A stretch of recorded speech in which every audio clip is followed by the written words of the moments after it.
दोस्तों नमस्कार। मैं शेर सिंह राणा, राष्ट्रवादी जनलोक पार्टी सत्य का राष्ट्रीय संयोजक, आप सभी को बहुत बहुत प्रणाम करता हूं और आज विजयदशमी का जो पावन पर्व है उसकी बहुत बहुत शुभकामनाएं देता हूं। ईश्वर प्रभु श्री राम आप सभी के परिवार में खुशहाली लेकर आएं, पूरे देश की तरक्की हो और सब अच्छा ही अच्छा हो सभी के परिवारों में। इस बात की प्रभु श्री राम से मैं प्रार्थना करता हूँ। आज सबसे बड़ा पर्व है हमारे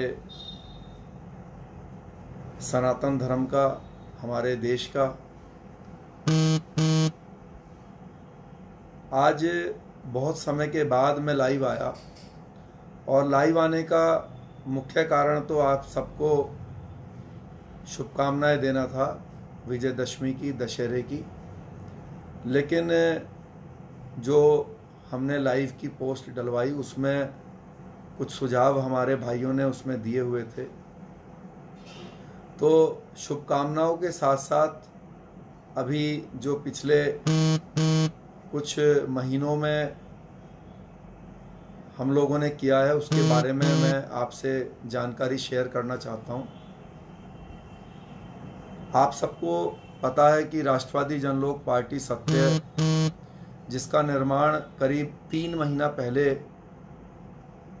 हरियाणा की धरती से किया गया था और सबसे पहला चुनाव भी वहीं पर लड़ा गया था, तो आज हरियाणा के अंदर जो इंडियन नेशनल लोक दल है श्री ओम प्रकाश चौटाला जी का, उससे राष्ट्रवादी जनलोक पार्टी सत्य ने गठबंधन किया हुआ है।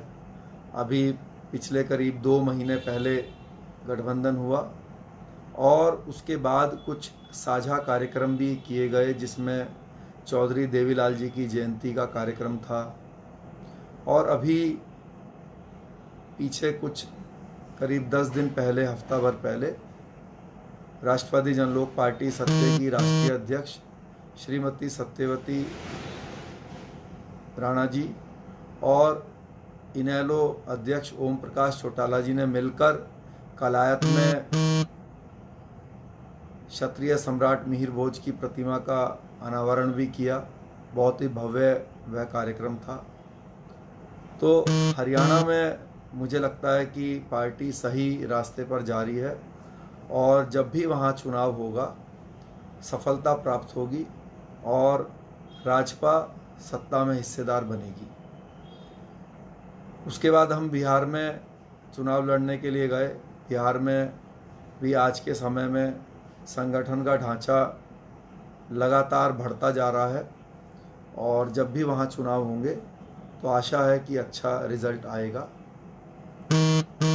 उत्तर प्रदेश और उत्तराखंड में आने वाला 2022 का चुनाव, उसके लिए भी हम लोग पूरा प्रयास कर रहे हैं और विश्वास है कि विधानसभा में खाता खुलेगा पार्टी का, चाहे उत्तर प्रदेश हो चाहे उत्तराखंड हो, और सरकार में हिस्सेदारियां आएंगी दोनों ही राज्यों में। इसके लिए दिन रात सभी जो कार्यकर्ता हैं, सभी जो पदाधिकारी हैं, अपना पूरा प्रयास कर रहे हैं, पूरी ताकत से अपना काम कर रहे हैं, जिसके लिए मैं उनको बहुत धन्यवाद करता हूं और बहुत बहुत शुभकामनाएं देता हूं। मेरा ऐसा मानना है कि आज विजयदशमी का पावन पर्व है। अभी जब हम पूजा कर रहे थे तो मेरी माताजी ने मुझसे कहा कि भाई आज के त्यौहार को हम शस्त्र पूजन भी बोलते हैं, तो उन्होंने कहा कि भाई जो शस्त्र हैं उनकी भी पूजा करने के लिए उनको भी आप लोग रखना। पहले से हम रखते भी आ रहे हैं, बचपन से ये देखते भी आ रहे हैं, लेकिन मैं इसमें अपने समाज को एक सुझाव तो देने की मेरी हैसियत नहीं है, लेकिन मेरा ऐसा मानना है कि मैं अपना एक विचार रखना चाहता हूँ। देखिए, आज का जो सबसे बड़ा शस्त्र है वो है वोटिंग मशीन। तलवार हो, राइफल हो, बंदूक हो, ये जो हम इनकी पूजा करते हैं शस्त्र की, इसका पीछे कारण ये है कि ये राज सत्ता की निशानी है। राज सत्ता को प्राप्त करने के लिए शस्त्रों की पूजा की जाती है और शस्त्र को जो है वो इतनी मान्यता मिली हुई है, क्योंकि 1947 से पहले जब देश में राजतंत्र था तो इन तलवारों के या बंदूकों के माध्यम से ही राज सत्ता प्राप्त होती थी। लेकिन आज जो राजा है, जैसे कि आप सबको पता है, मोदी जी आज का राजा है देश का, तो मुझे नहीं लगता कि मोदी जी ने कहीं तलवार चलाई होगी या फिर कहीं बंदूक राइफल चलाई होगी, लेकिन फिर भी वो राजा है। क्योंकि लोकतंत्र में जिस माध्यम से वो राजा बने हैं वो है वोटिंग मशीन। तो तलवारों के साथ साथ वोटिंग मशीन जो आज की असली शस्त्र है, जिसके माध्यम से राजसत्ता प्राप्त होती है, उसके महत्व को भी समझने की ज़रूरत है और उसको, उस हथियार को कैसे अपने समाज को राजगद्दी पर बैठाना है, उसके माध्यम से, इस शस्त्र के माध्यम से, जो उन आज लोकतंत्र में सबसे बड़ा शस्त्र है, जिसके माध्यम से राजा बना जाता है। तो पूरे समाज को इस बारे में भी विचार करने की ज़रूरत है। मेरा आपसे निवेदन है कि मेरे जो कहने का भावना है, मूल है इसके पीछे, उसको समझिएगा। कुछ भाई हमें ऐसी भी सलाह दे रहे थे, अभी मैं उसमें देख रहा था कमेंट्स में, कि हमें शिवपाल यादव जी से दूरी बना के रखना चाहिए। कुछ भाई बोल रहे थे कि राजा भैया जी से गठबंधन बनाना चाहिए। कुछ बोल रहे थे कि भाई क्षत्रिय महासभा और करणी सेना से अपने साथ में मर्ज कर देना चाहिए। तो देखिए, पहली बात तो मतलब मुझे ऐसे बच्चों के ऊपर हंसी भी आती है जिनको ये मालूम नहीं है अभी कि एक सामाजिक संगठन में और एक राजनीतिक दल में अंतर क्या है।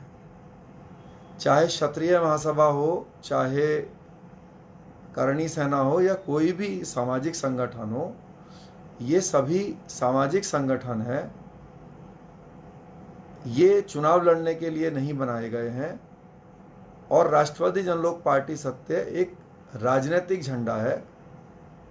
दोनों का मकसद एक हो सकता है, किंतु जो राजनीतिक जो रास्ता है उसके अंदर क्षत्रिय महासभा या करणी सेना का कोई डायरेक्ट रोल नहीं हो सकता, क्योंकि वो चुनाव लड़ने के लिए ऑथराइज नहीं है। उनको एक ऐसे दल की जरूर सहायता करनी चाहिए जो उनके विचारों को राजनीतिक रूप से सत्ता प्राप्त करके पूरा कर सके। तो राष्ट्रवादी जनलोक पार्टी इस बात का वादा करती है कि जो भी क्षत्रिय संगठन हैं, जब वो हमारी सहायता करेंगे, और उनको करनी भी चाहिए, तो जो भी विचार को लेकर उन्होंने अपने संगठन को बनाया है, अगर वह विचार सच में ही क्षत्रियों के उत्थान का है, तो राजपा सत्य उसमें अहम भूमिका निभाएगी और कभी उनको निराश नहीं करेगी। अगर मकसद बनाने का निजी स्वार्थ है तो उसका तो हमारे पास फिर कोई उपचार नहीं है। तो मैं सबसे आह्वान करूंगा कि जितने भी क्षत्रिय संगठन हैं वो अपने इस राजनीतिक दल राष्ट्रवादी जनलोक पार्टी सत्य का तन मन धन से सपोर्ट करें, जिससे कि ये सत्ता में आए और सत्ता में आकर जिन चीज़ों के लिए आए दिन समाज को सड़कों पे आना पड़ता है, इन संगठनों को सड़क पे आके धरना प्रदर्शन करना पड़ता है, ऐसी फिर मजबूरी इनके पास नहीं आएगी। इनको धरना प्रदर्शन करने से पहले ही इनकी इच्छाओं को पूरा किया जाएगा सत्ता में आकर। दूसरा जो सुझाव मेरे भाइयों ने दिया, वैसे तो अनेक सुझाव देते हैं और हम सही सुझाव पर हमेशा अमल भी करते हैं, लेकिन क्योंकि कि अपनी अपनी सोच होती है, ऐसा नहीं है कि सभी की सोच उतनी गहराई वाली हो या सही ही हो। हमेशा जो हमें सलाह देते हैं भाई कि भाई हमें शिवपाल यादव जी से दूरी बनानी चाहिए, अखिलेश यादव से दूरी बनानी चाहिए, जयंत चौधरी जी से दूरी बनानी चाहिए, मायावती जी से दूरी बनानी चाहिए, या किसी भी राजनीतिक दल से, तो देखिए आपने देखा होगा मैं अभी भी प्रयास करता हूँ, क्योंकि मेरा विचार है कि उसी से ही आप लोगों को सत्ता प्राप्त होगी। लेकिन आपने महसूस किया होगा कि जब हमने ऐसे भाइयों का कोई इलाज नहीं है मेरे पास, जब हमने कहा कि भाई हम अपने मुस्लिम भाइयों को साथ लेकर और सत्ता में हिस्सेदारी बनाएंगे, तो लोगों ने हमसे कहा कि राणा जी आप मुसलमानों को साथ ले रहे हैं, ये तो अच्छा नहीं है, मुसलमान तो ये हैं और वैसे हैं और वो हैं। तो हमने कहा कि चलो ठीक है भाई, आप लोगों को जो खासकर भाजपूत हैं उनको मुस्लिम भाइयों से समस्या है, तो चलो, तो हमने उनसे पूछा कि भाई ठीक है, तो हम अपने यादव भाइयों को साथ ले लेते हैं। तो हम यादव भाइयों को साथ लेते हैं, तो अब भी कमेंट्स करते हैं कि आप शिवपाल जी को क्यों साथ ले रहे हो, अखिलेश को क्यों ले रहे हो। अपने जाट भाइयों को साथ लेते हैं तो आपको उसमें भी परेशानी हो जाती है, उसमें भी आपको कमियां दिखती हैं कि भाई ये तो जाट जो हैं खालिस्तानी हो गए हैं और जयंत तो जो है खालिस्तानियों का साथ दे रहे हैं। जब अपने गुजर भाइयों को साथ लेते हैं तो आप उनके लिए भी चोर और पता नहीं क्या क्या शब्द होगा यूज़ करके उनको भी कहते हैं कि इनसे भी दूरी बनाइए। जब हम दलित भाइयों को साथ लेने का प्रयास करते हैं तो आपको मायावती जी में और दलित समाज में भी दिक्कत आने लगती है कि ये SC/ST मुकदमा लगवाते हैं। तो मुसलमानों को साथ लेने की बात करते हैं तब भी आपको समस्या है। और हिंदू जो सनातन धर्म है, जब उसके अलग अलग जो वर्ण हैं, पिछड़ी जातियां हैं, जो दलित भाई हैं, जब उनको साथ लेने का प्रयास करते हैं तब भी आपको समस्या है। तो दिमाग में आपके समस्या है। असल में आपका मन मैला है, आप नहीं चाहते कि क्षत्रियों का ये झंडा राष्ट्रवादी जनलोक पार्टी सत्य खड़ा हो, सत्ता में आए और अपने समाज के बच्चों को ज़्यादा से ज़्यादा रोजगार और नौकरियां दे सके।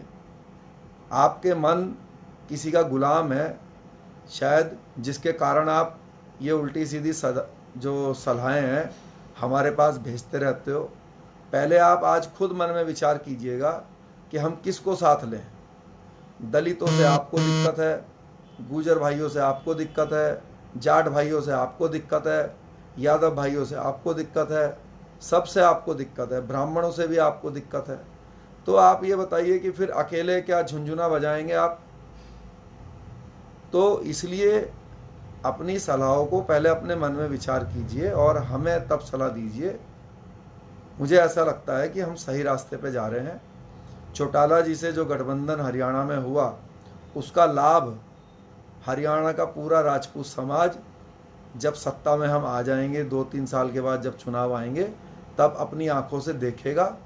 और अभी उत्तर प्रदेश में और उत्तराखंड में भी जब हम सत्ता में हिस्सेदार बन जाएंगे, तब अपनी आंखों से और आप इस महत्व को समझेंगे कि अपने झंडे का लाभ क्या होता है। अब बात करते हैं कि कई लोग सलाह देते हैं कि भाई राजा भैया जी से कर लेना चाहिए और योगी जी से कर लेना चाहिए। पहली बात तो हम आपको बता दें कि जो योगी जी हैं, योगी जी के घर की पार्टी नहीं है। योगी जी भारतीय जनता पार्टी में सिर्फ एक पदाधिकारी हैं। उनके जैसे कई मुख्यमंत्री घूम रहे हैं अलग अलग राज्यों में। आपके बगल में मध्य प्रदेश में भी है, इधर उत्तराखंड में भी है, तो कई राज्यों में, इधर हरियाणा में भी है। तो उनका खुद की गारंटी नहीं है अपनी पार्टी में कि वो किस स्थान पे कब तक रह पाएंगे। तो अगर हम उनसे अप्रोच करें भी तो ऐसा नहीं है कि वो अपनी इच्छा अनुसार हमारे साथ गठबंधन कर सकते हैं या अपने इच्छा अनुसार हमारे समाज के लिए कुछ कर सकते हैं। वो सिर्फ एक भाजपा के, अपनी जो उनकी पार्टी है उसके सिर्फ एक, वहाँ पे आप इसको सेनापति बोल लीजिए, जो थोड़े नीचे पद पे होते हैं वो प्यादे होते हैं, ये सेनापति हैं। लेकिन सेनापति हो चाहे प्यादा हो, चलती तो झंडे की ही है। झंडा जो कहेगा उनसे उस अनुसार वो अपना कार्य करेंगे। जो श्रीमान जी हमें राजा भैया जी के लिए बोलते हैं, राजा भैया जी से हमें कोई आपत्ति नहीं है, वो हमारे भाई हैं। लेकिन पूरा समाज ये विचार कर ले, मैं हमेशा राजा भैया जी के साथ जाने में जो है फख्र ही होगा।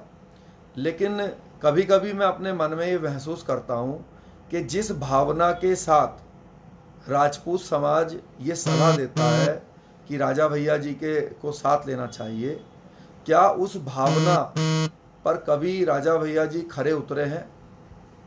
चाहे अभी मिहिर भोज जी वाला प्रकरण हो या कोई भी प्रकरण हो जिसमें राजपूतों के साथ अन्याय हुआ हो या हो रहा हो, तो मेरी जानकारी में तो नहीं है। सलाह देने वाला जो है वो इस वीडियो में ही 6 महीने पुरानी, 1 साल पुरानी, 2 साल पुरानी, 5 साल पुरानी, 10 साल पुरानी, अगर कोई भी ऐसी वीडियो या ऐसी अखबार की कटिंग भेज दे जिसमें ये लिखा हो या कोई वीडियो हो जिसमें राजपूत होने के कारण राजा भैया जी ने किसी परिवार की या किसी मुद्दे पर अपनी बात रखी हो कि भाई मैं राजपूत हूँ इसलिए इस राजपूत परिवार की मदद कर रहा हूँ। बिहार में बहुत हत्याकांड हुए, उत्तर प्रदेश में भी आए दिन राजपूत समाज के साथ कुछ ना कुछ होता रहता है। तो अगर किसी मुद्दे पर उन्होंने बात रखी हो या अभी मिहिर भोज का प्रकरण चल रहा है, अगर किसी भाई के पास कोई अखबार की या वीडियो कटिंग हो जिसमें उन्होंने कहा हो कि भाई मिहिर भोज जी क्षत्रिय सम्राट थे, तो फिर हम उनके साथ वैसे भी जाने के लिए तैयार हैं, क्योंकि आपकी इस सोच की वजह से नहीं कि वो राजपूत हैं या राजपूतों की बात रखते हैं। बात तो कभी मैंने सुनी नहीं मुंह से, लेकिन इस बात के साथ कि वो एक राजनीतिक दल है और राजनीतिक दल राजसत्ता के लिए काम करता है, और जब सत्ता में आता है तो जो उसकी विचारधारा होती है, जिस विचारों पर वो राजनीतिक दल बना हुआ होता है, उन विचारों को पूरा करता है, चाहे वो कोई भी राजनीतिक दल हो। और ये मैं आपसे बता देता हूँ कि जो राष्ट्रवादी जनलोक पार्टी सत्य है, ये एक ही विचार पर बना है कि ना किसी के अधिकार को छीनेंगे और ना किसी को क्षत्रियों का अधिकार छीनने देंगे। तो आज के लिए इतना ही विचार काफ़ी है। आप लोग अपनी अपनी सलाह देते रहिएगा, लेकिन सलाह देने से पहले 1-2 बातों का ज़रूर ध्यान रखा कीजिए कि वो सलाह सिर्फ कंबल में बैठ के, डबल बेड के ऊपर बैठकर कंबल के अंदर घुस के ना दी जाए, खुद भी कुछ करने का प्रयास किया जाए। ऐसा ना हो कि हम तो सड़कों पर धक्के खा रहे हो किसी मुद्दे को लेकर और आप सिर्फ सलाहकार बनने का प्रयास कर रहे हो। दूसरी बात, जब भी कोई सलाह दें तो मन में ज़रूर विचार करें मेरे भाइयों कि जो हम बता रहे हैं क्या उसमें कोई दम है जिसके लिए आप विचार रखते हैं अपने। तो मैं बहुत धन्यवाद करता हूँ। आप लोग दिन रात इस मुहिम को, इस पार्टी को आगे बढ़ाने का प्रयास कर रहे हैं, और मैं आज विजयदशमी के पर्व पर आपसे वादा करता हूँ कि दिन रात मेहनत करेंगे, और इसके जो लाखों कार्यकर्ता पदाधिकारी हैं वो भी दिन रात मेहनत करेंगे कि राष्ट्रवादी जनलोक पार्टी सत्ता में आए और सभी जाति, सभी धर्म के लोगों का सम्मान दे। जो उनका अधिकार है वो उनको दे, और जो हमारा अधिकार है वो भी किसी को हम छीनने ना दें, हम भी वो उस अधिकार को प्राप्त करें। इसके लिए हम काम करेंगे। बहुत धन्यवाद। एक बार दोबारा से आप सबको बहुत बहुत शुभकामनाएं। परिवार में रहिए, खुश रहिए। ईश्वर सदा आप सबके ऊपर अपनी कृपा दृष्टि बनाए रखे। बहुत बहुत धन्यवाद। हम राष्ट्रवादी लोग हैं, अपने देश से प्यार करते हैं। हम देश के साथ साथ अपने समाज के प्रति भी वफादार हैं और अपने परिवार के प्रति भी प्रेम भावना है। तो अभी तक जो लोग, कई लोग अपना जो कार्य कर रहे हैं वो इस प्रकार से करते हैं कि जैसे कि ये राष्ट्र है, फिर ये धर्म है। अभी तक वो 2 स्टेप पर सीमित है। मैं आपसे ये कह रहा हूँ, राष्ट्रवादी जनलोक पार्टी से जुड़िए और राष्ट्र के साथ भी, धर्म के साथ भी, समाज के साथ भी और अपने परिवार का भला हो, इसके लिए भी आप अपना काम कीजिए। और वो चारों चीज़ें सिर्फ आपको अपने झंडे के मार्फत ही प्राप्त हो सकती हैं, क्योंकि भाजपा हो या कोई भी दूसरा राजनीतिक दल हो, उससे आप राष्ट्र या धर्म की जो जिम्मेदारी है उसको तो पूरा कर सकते हैं। आप इस बात पे तो खुश हो सकते हैं कि मोदी जी ने फाइटर प्लेन खरीद लिए राफेल के, या सड़क बहुत बढ़िया बन गई, या मंदिर बन गई। तो ये क्या है? राष्ट्र का काम हुआ, धर्म का काम हुआ। लेकिन समाज और जो आपका परिवार है उसको तो कुछ नहीं मिला। तो उसको भी कुछ मिले और ये दोनों चीज़ें ऊपर की भी हो जाएं, उसके लिए राजपा सत्य जो आपका अपना झंडा है, जब कोई भी एनडीए या यूपीए जो राष्ट्रीय दल है, इसमें जब वो कहे कि भाई हम देश के लिए सड़कें बनानी है, तो हम भी वहाँ पे जब सहयोगी दल के रूप में बैठे हों तो हम कहें बनाइए। जब वो कहें कि हमें फाइटर प्लेन खरीदना है तो हम कहें खरीदिए। लेकिन जब वो ये कहें कि हमें 50,000 नौकरियां बांटनी है, और जब एनडीए के घटक दल में, जिसमें निषाद पार्टी है, अपना दल है और भी अनेक दल हैं जो जाति के आधार पर बने हैं, और उन 50,000 नौकरियों को एक एक करके खुद ले लें, कोई निषाद पार्टी कहे 10,000 हमें दो, वो कहे 5,000 हमें दो, तो उसमें राजपा सत्य भी जब सहयोगी दल के रूप में वहाँ बैठा हो तो वो भी कहे कि भाई हमारा भी हिस्सा दो, तो आप इसी प्रकार से अपना हिस्सा भी प्राप्त कर पाएंगे और समाज और देश के साथ साथ, धर्म के साथ साथ अपने समाज और अपने परिवार के बच्चों के अधिकारों को भी सुरक्षित कर पाएंगे। बहुत बहुत धन्यवाद। जय हिंद। बहुत बहुत प्रणाम।